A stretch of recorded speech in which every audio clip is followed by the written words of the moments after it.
article. Welcome to Head Star Academy. A, an এবং the এই তিনটিকে একত্রিত করে এর নাম দেওয়া হয়েছে আর্টিকেল। এই আর্টিকেলকে ইংরেজি গ্রামারে দুইটি ভাগে ভাগ করেছে। এ আর an এটাকে বলা হয় ইনডেফিনিট আর্টিকেল, আর দা এটাকে বলা হয় ডেফিনিট আর্টিকেল। ইনডেফিনিট আর্টিকেল মানে হচ্ছে অনির্দিষ্ট ব্যক্তি বা বস্তুকে বোঝায়, আর ডেফিনিট আর্টিকেল মানে হচ্ছে নির্দিষ্ট ব্যক্তি বা বস্তুকে বোঝায়। তো মূলত আজকে আমরা এ এবং an এর ব্যবহারটা শিখব। আমরা পরবর্তী ক্লাসে দা এর ব্যবহারটা শিখব। এ এবং an এর ব্যবহার যদি আপনার হাতের মুঠোয় আনতে চান তাহলে অবশ্যই আপনাকে ভিডিওটি সম্পূর্ণ দেখতে হবে। তো চলুন কথা না বাড়িয়ে শুরু করা যাক। 26টি বর্ণের মধ্যে 21টি কনসোনেন্ট, আর এই কনসোনেন্টের পূর্বে সবসময়ই এ ব্যবহার করবেন। তাহলে নিয়মটা কি হচ্ছে, যে ওয়ার্ড কোনো কনসোনেন্ট বা ব্যঞ্জন বর্ণ দিয়ে শুরু হয় তার পূর্বে এ বসে। তো চলুন আমরা কয়েকটা উদাহরণ ফলো করি, তাহলে ব্যাপারটা আরো পরিষ্কার হয়ে যাবে। দেখুন আমাদের স্ক্রিনে কিছু উদাহরণ চলে এসেছে। It is book, it is bag, it is chair, it is table, it is school, আর এর মাঝে একটা করে ড্যাশ দেওয়া হয়েছে। তাহলে আমাদেরকে এই ড্যাশে কি ব্যবহার করতে হবে আপনারা একটু লক্ষ্য করুন। দেখুন আমরা প্রথম বর্ণটাই পাচ্ছি বি, তারপরে পাচ্ছি বি, তারপরে পাচ্ছি সি, তারপরে পাচ্ছি টি, আর তারপরে পাচ্ছি এস। আর এই বর্ণগুলো সব হচ্ছে কনসোনেন্ট, তাই এদের পূর্বে আমরা সব সময় এ ব্যবহার করব। তবে আপনারা এর ব্যতিক্রমও কিছু পেয়ে যাবেন। তো চলুন আমরা সেই ব্যতিক্রমের নিয়মটাও একটু জেনে নিই।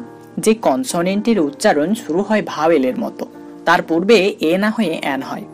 এরপরে আপনাদেরকে আরো একটা নিয়ম মাথায় রাখতে হবে, সেটা হচ্ছে সাইলেন্ট এইচ, অর্থাৎ এইচ এর উচ্চারণ উজ্জ্ব থাকলেও তার পূর্বে অ্যান হয়। তো চলুন আমরা কয়েকটা উদাহরণের মাধ্যমে ব্যাপারটা বুঝে নিই। দেখুন আমাদের স্ক্রিনে কিছু উদাহরণ চলে এসেছে। M A, MBBS, SDO, hour, honest. তো আপনারা এম এ এটাকে একটু ধীরে উচ্চারণ করুন। এম এ, দেখুন এখানে আমরা এ কে খুঁজে পাচ্ছি, আর এটা তো স্বরবর্ণের মধ্যে পড়ে, তাই না? আর এটা দেখেই আমরা বলতে পারি যে এখানে তো ভাওয়েলের উচ্চারণ আসছে, তাহলে তো আমরা এর পূর্বে অ্যান ব্যবহার করব।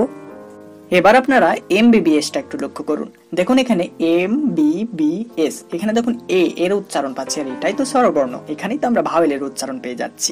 তাহলে আমরা এটা চোখ বন্ধ করে বলে ফেলবো এর পূর্বে অ্যান ব্যবহার হবে।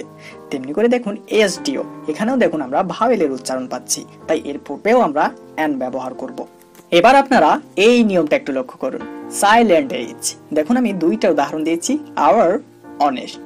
তো আপনারা একটু লক্ষ্য করুন, এখানে এইচ বসেছে ঠিকই, বাট কোনো কাজ করছে না, কাজ করছে পরের বর্ণটা। দেখুন এখানে ও কাজ করছে, আর উচ্চারণ হচ্ছে আওয়ার, আর এখানে আটা হচ্ছে স্বরবর্ণ।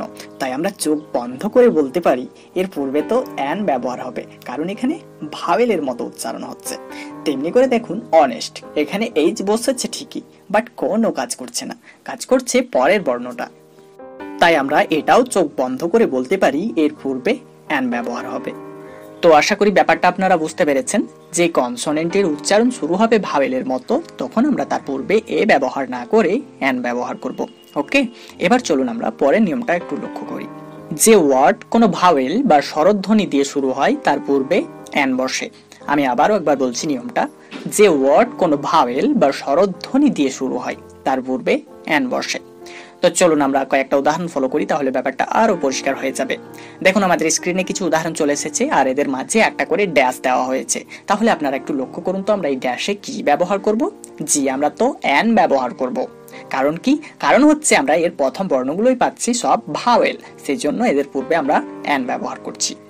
তবে এর ব্যতিক্রমও আমরা কিছু পেয়ে যাই। তো চলুন আমরা সেই নিয়মটাও একটু জেনে নিই। যে ভাওয়েল এর উচ্চারণ ইউ বা ওয়ার মতো, তার পূর্বে অ্যান না হয়ে এ হয়।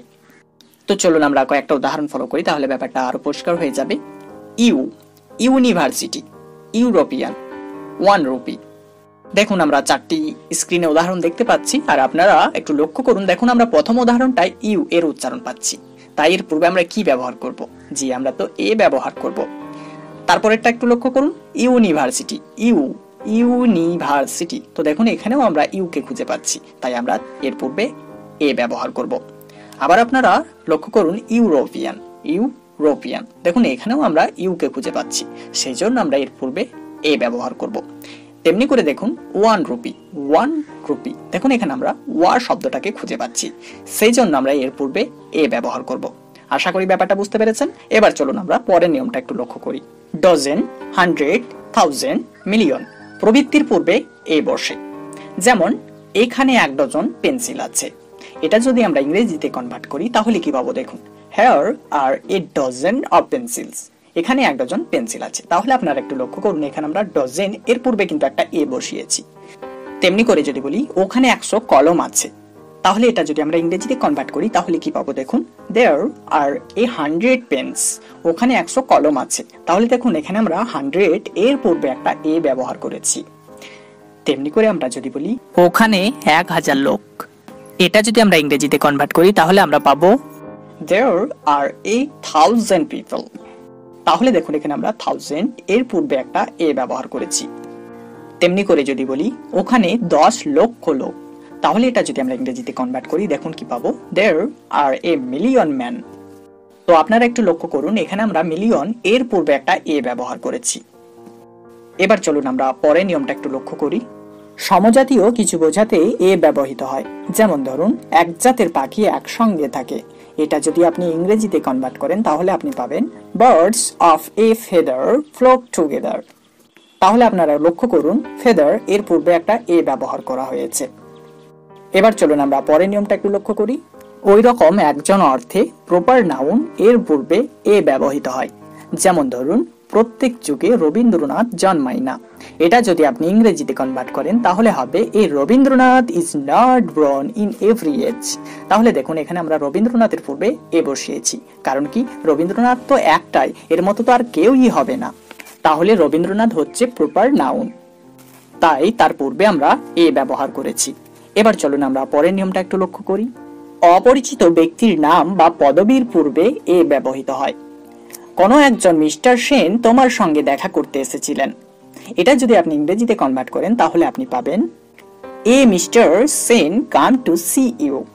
তাহলে আপনারা একটু লক্ষ্য করুন আমরা মিস্টার এর পূর্বে একটা এ ব্যবহার করেছি, কারণ একজন অপরিচিত ব্যক্তি তার পূর্বে আমরা এ ব্যবহার করছি। এবার চলুন আমরা পরের নিয়মটা একটু লক্ষ্য করি। ইচ বা পার প্রতি অর্থে এ বা এন ব্যবহৃত হয়। যেমন ধরুন তিনি প্রতি মাসে 1000 টাকা রোজগার করেন, এটা যদি আপনি ইংরেজিতে কনভার্ট করেন তাহলে আপনি পাবেন হি earns 1000 rupees a month. Next উদাহরণ দেখুন, তিনি প্রতি ঘন্টায় 50 মাইল গতিতে গাড়ি চালান, এটা যদি আপনি ইংরেজিতে কনভার্ট করেন তাহলে আপনি পাবেন হি drives the car at 50 miles an hour। এবার চলুন আমরা পরের নিয়মটা একটু লক্ষ্য করি। এক্সক্লেমেটরি সেন্টেন্স হোয়াট দিয়ে শুরু হলে এ বা এন ব্যবহৃত হয়। এক্সক্লেমেটরি মানে হচ্ছে বিস্ময়সূচক অব্যয়।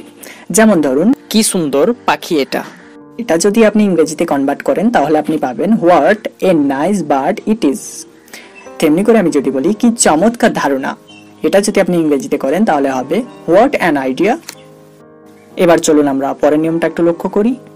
সুপারলেটিভ মোস্ট এর অর্থ ভেরি বা খুব বেশি বোঝালে দা এর পরিবর্তে এ হয়। যেমন ধরুন এটি একটি অত্যন্ত চিত্তাকর্ষক গল্প, এটা যদি আপনি ইংরেজিতে কনভার্ট করেন তাহলে আপনি পাবেন this is a most interesting story. তাহলে আপনারা একটু লক্ষ্য করুন, দেখুন আমরা মোস্ট এর পূর্বে কিন্তু দা ব্যবহার করিনি, ব্যবহার করেছি কি, হ্যাঁ আমরা এ ব্যবহার করেছি।